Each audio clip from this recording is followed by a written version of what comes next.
And I think it's important to note, Your Honor, at least when the officers were upon him, that gun was unloaded. There were loaded magazines. There's no denying that. We're not here to change the facts. But he went to the school that day with the intent of taking his own life. And in discussions with Brandon, what changed was when he got there, this was the end of the school year. Graduation, everything's coming up. A couple kids came up to him and he realized he did have friends and he did have a purpose. And I think it's significant to note, Your Honor, he left the bullet. He put the bullet on the toilet with the specific intent understanding that he wanted someone to find him. And when they found him, he cooperated completely. Your Honor, it's really significant also to note that he cooperated with the authorities.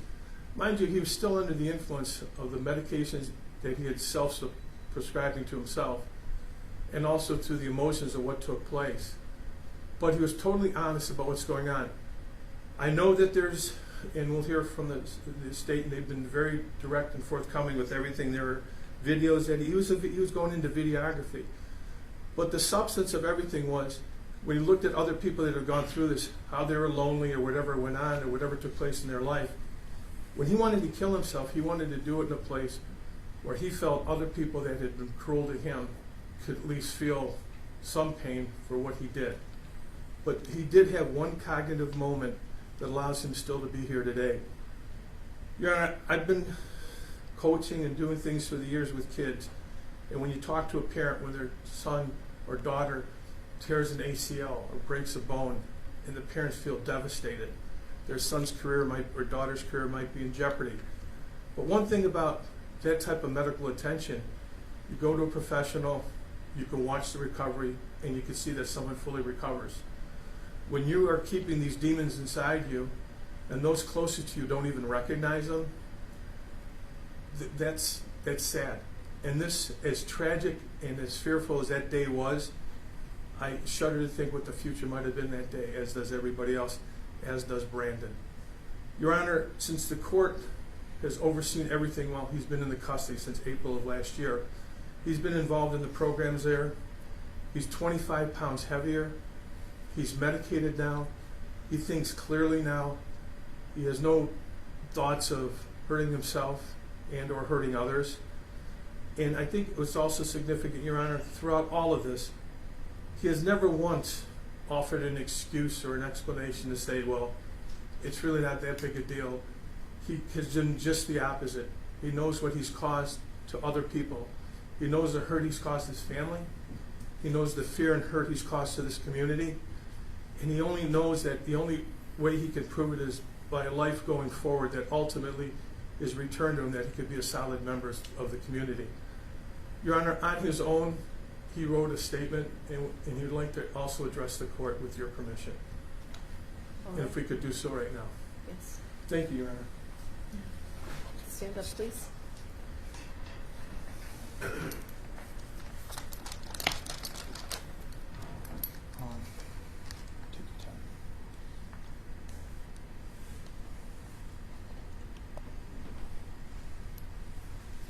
I would like to start off by saying that I'm truly and sincerely sorry for my actions. I did not mean to scare you all, and I am sorry for that. I also did not intend to cause any harm to anyone whatsoever. I only had the intention of harming myself. However, I do take full responsibility in my actions. And what I did was not right at all. At the time, I wasn't right mentally, and I was going through a lot. I was still having trouble processing my mother's death from cancer in 2020.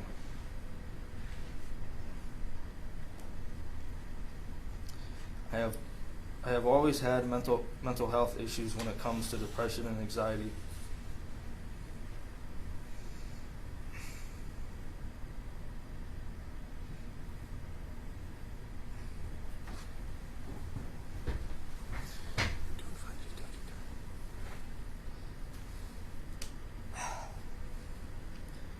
I was bullied when I was in middle school, and I've always had self-esteem issues. Many times I've thought about suicide, and some of those times I've tried. I'm not telling you these issues about my life to make excuses, but in the hopes that you can know me better and why I felt the way I did. In no way, shape, or form am I the same person as I was before.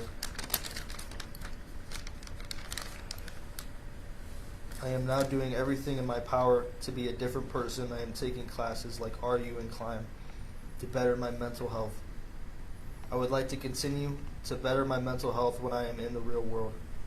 I do not want to go back to the old person I was. I want to better myself and accomplish my goals.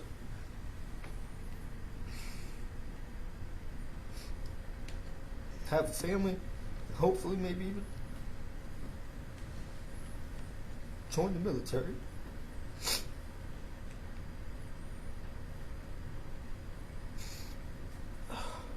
I am not a bad person. All my life, I've been good. I've never gotten into trouble with the law or have gotten into any fights. I am a kind and helpful person and truly care for others. I just wish you were all able to know me as a better person and not the one I was during the dark time I went through. Please have mercy on me and please forgive me for what I've done. I promise if you give me a second chance, I will do whatever it takes to turn my life around. Thank you for your time. Your Honor, the only thing I would echo is with the pre-sentence report that he has no background of any other criminal activity. And I know, I respect this honorable court, and I know the court will take all into consideration for the purpose of sentencing. And again, I want to thank the court, thank the prosecutor's office for helping us be able to resolve this matter and help the community here. Thank you. Thank you. Mr. Place.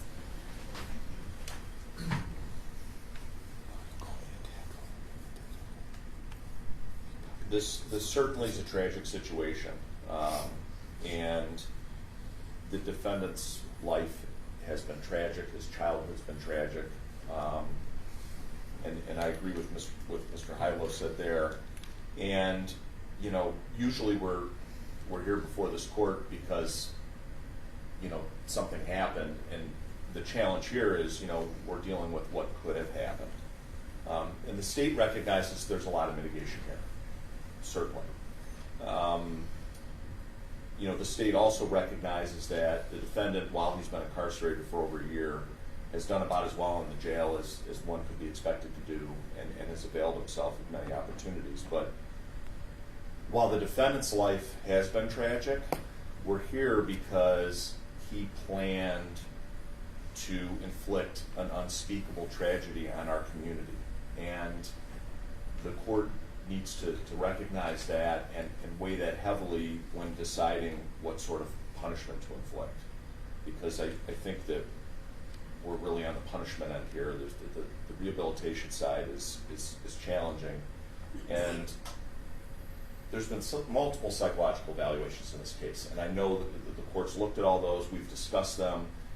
That's one of the main reasons that this case took so long to come to an end. But it's hard to get inside the defendant's head. We can't do that. But I think what we can look at are those psychological reports, and I think what we've decided to do is the state's presentation is just highlight some of the items in the psychodiagnostic report and express our concerns to the court. And again, we don't want to debate what was inside his mind or what could have happened. Let's look at the psychological report and what the psychologist concluded based upon their evidence and all the records. And Mr. Morrissette denied he had any motive for the offense other than suicidal ideation. However, according to the video he made and his statements to investigators, Mr. Morrissette had a great deal of anger towards those he felt had mistreated, bullied him. He felt like an outsider and that no one liked him. In his videos, Mr. Morrissette appears to align himself with the perpetrators of other school shootings, while at the same time looking upon the victims with disdain. In advance of the crime, Mr. Morrissette took medications to keep him from backing out of his plan. This behavior indicates knowledge of wrongfulness, as he intended to override any feelings or behaviors that might prevent him from reaching his goal. With regard to planning what the police believe was going to be a mass homicide, Mr. Morrissette reportedly engaged in many behaviors that would be indicative of preparation for an attack, otherwise known as warning behaviors. Mr. Morrissette indicated he planned a school shooting for several years. Mr. Morrissette apparently had a grievance with other students that he felt had bullied him and or did not like him. There is evidence of him having violent ideation. Mr. Morrissette researched other school shooters and the circumstances of their crimes. He said he shared similar backgrounds with them, identified with them, and seemed quite fixated on them. He also appeared to be fascinated with violence and interests in violence through video games, websites, and weapons. Mr. Morrissette stated he was going to perform the act in the library so that it would have the greatest concentration of students, thereby killing the most people. Mr. Morrissette brought a gun, ammunition, and a knife to school, saying he was going to use them during the attack.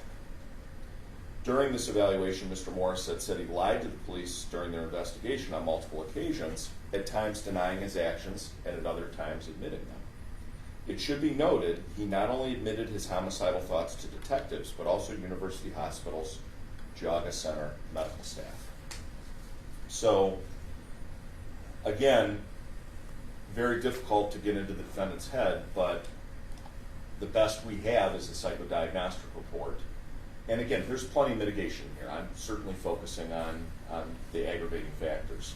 But when you look at those aggravating factors, I think you do get into the defendant's head a little bit. And I think but for the actions of a student at the school, school administration, and the school resource officer at the time, but for their actions, it does appear that a tragedy would have occurred. And the court needs to think about the impact that would have had on our community. And even though this was stopped, the impact it still had on our community. I mean, we're all parents here. The idea of getting a call that the school's on lockdown and it's surrounded by law enforcement and that someone brought a gun to school and you can't contact your kid, you got to somehow pick up your kid, they're having a staging area. This had an untold impact on our community, even though the defendant's plan was ultimately thwarted by law enforcement.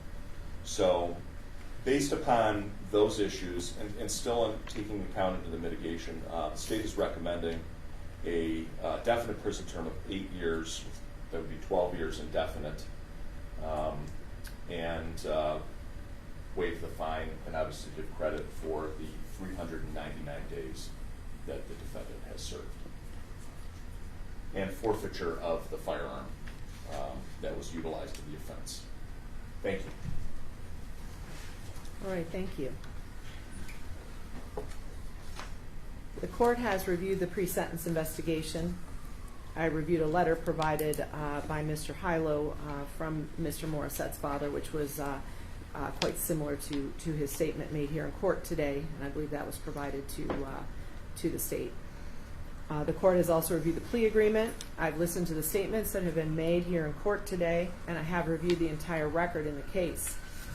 I've considered the purposes and principles of felony sentencing under Revised Code 2929.11, as well as the seriousness and recidivism factors under Revised Code 2929.12, including the seriousness of Mr. Morissette's conduct, the factors which make his conduct more serious, as well as factors which would make his conduct less serious. As far as factors which indicate conduct more serious, I do find that factors 1 and 2 discuss the injury and the physical, psychological, or harm to the victims, and I do find there was harm to the community, to the students, to their families, to the staff, to a number of people. I do find that there was psychological harm that occurred. The other factors, 3 through 9, I find do not apply in this case. Factors indicating conduct less serious under Revised Code 2929.12c, I don't find that any of those factors apply. Factors indicating defendant likely to commit future crimes under Revised Code 2929.12d, I don't find that any of those factors apply. Factors indicating defendant not likely to commit future crimes under Revised Code 2929.12e, I do find that prior to committing the offense, Mr. Morrissette had not been adjudicated a delinquent child, factor 1. I do find factor 2 applies, that prior to committing the offense, the offender had not been convicted of or pleaded guilty to a criminal offense. And I find that factor 3 applies, prior to committing the offense, the offender had led a law-abiding life for a significant number of years.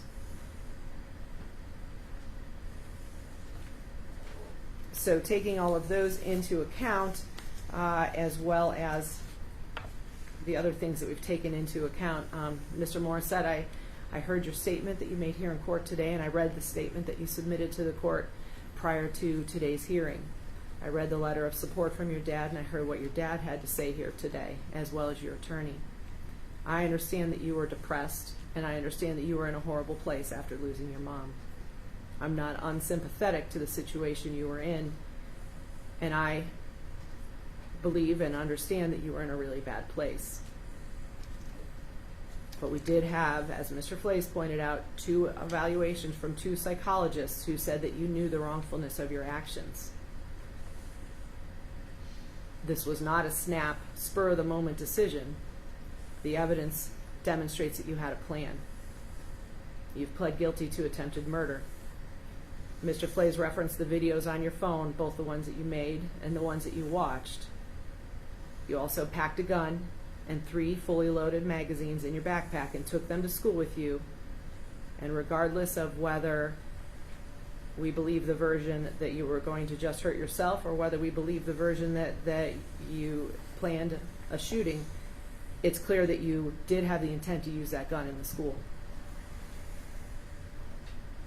Once again, based on what was found in the videos on your phone, based on the fact that you took 3 fully loaded magazines, the evidence does show that you planned to carry out a school shooting. You may have wavered back and forth, but at least that was a plan.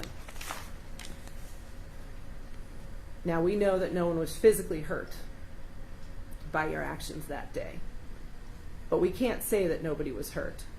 The entire community was terrorized. When that shelter in place occurred, it was terrifying for the students, it was terrifying for the faculty and staff, it was terrifying for their parents and families. And some of the responding officers that responded that day were some of the same ones that had to respond at Chardon High School. You can't say no harm was done to them. Your conduct in establishing this plan and taking action to carry it out has to be taken seriously, and the sentence has to reflect the seriousness of that matter. For that reason, I find that the state's recommendation is appropriate. As to count 1, I sentence you to a term of prison of 8 years in prison. Due to the Reagan-Tokes law, then there would be an additional possible 4 years that would be at the discretion of the Ohio Department of Rehabilitation in the event that that additional time is imposed. You would be entitled to a hearing, so that would be a total possible maximum of 12 years. Counsel, did I explain the Reagan-Tokes law Yes, Your Honor. appropriately? Yes, Your Honor, for the record, we object to Reagan-Tokes, just for the record. I understand, thank you. All right, I also order forfeiture of the Smith & Wesson 910 handgun. Then as to count 2, I order that you serve 12 months in prison and that be served concurrent with the sentence for count 1.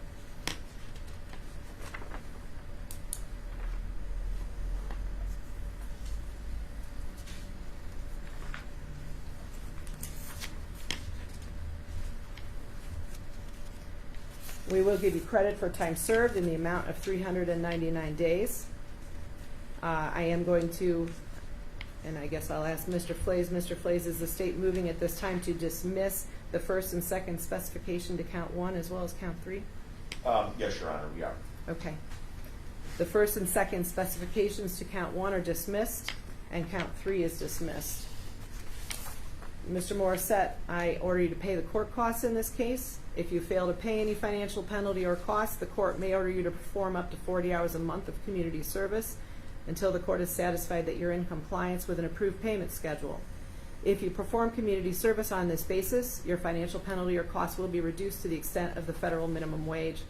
The court isn't ordering any payment plan or community service at this time, but renders judgment against you for the cost for which execution may issue. I will limit the amount taken from your inmate account while you're incarcerated to $5 a month toward that. I also want to go over your appeal rights with you. You have the right to appeal or seek leave to appeal the sentence imposed. If you're unable to pay the cost of an appeal, you have the right to an appeal without payment. If you're unable to obtain counsel for an appeal, counsel will be appointed at no cost to you. If you're unable to pay the cost of documents necessary to an appeal, the documents will be provided to you at no cost. You have the right to have a notice of appeal filed timely on your behalf. All right, I believe that covers everything I needed to cover. Mr. Flays, is there anything else we need to address? Just the PRC advisement, Your Honor. Oh, yes.